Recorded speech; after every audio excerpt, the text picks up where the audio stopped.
General aviation is the beating heart of the whole aviation industry. It's where pilots learn to fly before they join airlines. It's where so much goes on, and it's a big business for us. But also, what about the future? We know that the government is desperately working towards getting part of the urban air mobility and the advanced mobility stuff. But it's at threat because of this. A huge demand for housing has seen airfields across the UK close or join more than 50 others currently under threat. Major towns and cities like Plymouth, Sheffield, Ramsgate and Hatfield have seen popular and vital sites go under the hammer, while airfields near Stratford-upon-Avon, Cambridge and the London suburbs are currently at risk from planning applications. In the USA, it's no different. America is home to more than 5,000 airports, and yet just 30 of these airports serve more than 70% of all travellers. NASA is calling to protect local airfields to facilitate the development of urban and regional advanced air mobility. And in the UK, things are happening too. But now there are special efforts being made to change the regulations about letting airfields go.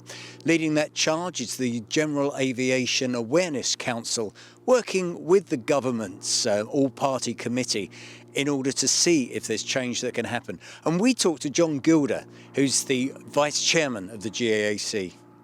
It is a big problem because if we lose them, we've lost them for good. The chances of building new airfields are pretty remote. We are actually looking, and we've got a planning application going in for a new airfield at the moment, but they're difficult to get through the planning process. There's a lot of vested interests involved, so it's complex. The threats to airfields, obviously there's the question of house building. People want the land for homes. Irrespective of where it is and how remote it is, it's really the price of the land that's important for the builder. And of course you can't blame the owners if they're offered large sums of money to sell the land. So it's been a big problem and legislation needed to change. The GAAC is calling for a change in the law to make airfields classified as vital infrastructure, making it harder for them to be targeted by developers.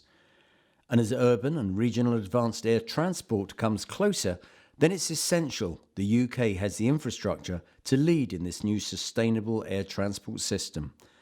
And that view is backed by the operators.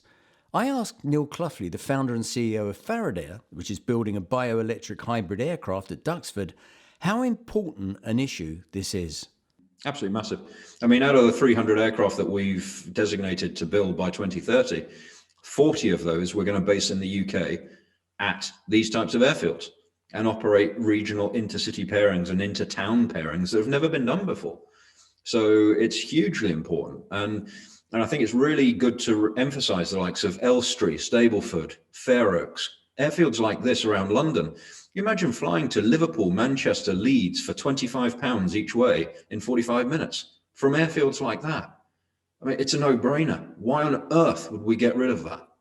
Well, obviously, landing grounds are absolutely fundamental.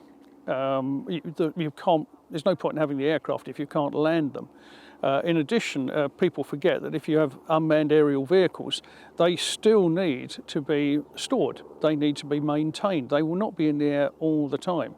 And the obvious thing, if you're going to control them, is you need the same sort of facilities as you have at an airfield, where you've got good lines of sight and you can see them, and they've got plenty of room just in case something goes wrong. So it's very important that we keep the airfield sites that we've got to enable technology, as it's progressing now, to become really useful to the communities of the future. One of the biggest problems is one of perception. The new advanced systems will not have the noise or intrusion that people expect from airfields and believe they will get from urban and regional air operations. Basically, I mean, with our aircraft, you've got a very quiet aircraft. I mean, the aircraft's been designed to be ultra quiet from day one. So look, most people won't even notice the things flying in the air through the electric motors. And then we've got the turbo generator where we port the exhaust through numerous silencers and then filter it into the acoustic duct. So it will be incredibly quiet. But most importantly, it's using traditional airspace as it sits at the moment. So we have a general aviation network, and it's hugely important. It has a massive job impact into the UK economy. And so the ability to actually enhance these airfields with air operations that aren't going to impact people. So all of that comes together to give a package that ultimately will give people that local connectivity. It's that ability for people to say, actually, I could be within 15, 20 minutes of a local airfield that could get me to somewhere in Ireland and somewhere in Scotland, Wales, or wherever it is, or even skipping across to France.